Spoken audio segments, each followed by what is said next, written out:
Chicken curry try ചെയ്ത് നോക്കിയാലോ? കല്യാണം കഴിഞ്ഞ വരുന്ന സമയത്ത് എനിക്ക് ഒന്നും ഉണ്ടാക്കാൻ അറിയണമെന്നില്ല. അപ്പോഴാണ് ഞാനൊരു ദിവസം ചിക്കൻ കറി വെച്ചത്. അതാണെങ്കിൽ എല്ലാവർക്കും ഇഷ്ടാവുകയും ചെയ്തു. ആ റെസിപ്പിയാണ് ഞാൻ ഇവിടെ ചെയ്യാൻ പോകുന്നത്. ചെയ്ത് നോക്കിയാലോ? നന്നായി വൃത്തിയിൽ കേക്ക് വെച്ച ചിക്കനിലേക്ക് നേരത്തെ ഞാൻ മല്ലിയും മുളകും വറുത്ത് വെച്ചിട്ടുണ്ടായിരുന്നു. അതും ഒരു നുള്ളു ഉപ്പും ഒരു നുള്ളു മഞ്ഞപ്പൊടിയും 1 ടീസ്പൂൺ വെളിച്ചെണ്ണ ഒഴിച്ച് നന്നായി മിക്സ് ചെയ്ത് നമ്മൾ മാറ്റി വയ്ക്കുക.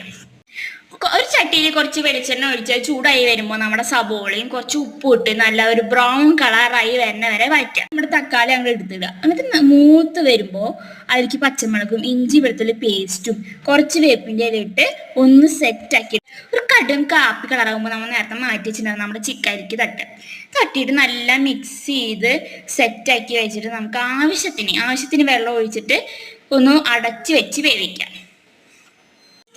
ഒന്ന് തിളച്ച് വരുമ്പോഴേക്ക് ഇത്തിരി ഗരം മസാലയും ചിക്കൻ മസാലയും കൂടി മിക്സ് ചെയ്തിട്ട് നല്ല ഒരു 10 മിനിറ്റ് അടച്ചു വെച്ച് വേവിച്ചതിന് ശേഷം നമ്മുടെ ചിക്കൻ കറി ഇതാ റെഡി ആയിട്ടുണ്ട്. അപ്പൊ നമുക്ക് അതിലേക്ക് ചോറിന്റെ കൂടെ നെയ്ച്ചോറിന്റെ കൂടെ നമുക്ക് ഒരു പിടി പിടിച്ച് നോക്കി നോക്ക്. സൂപ്പറാണ്.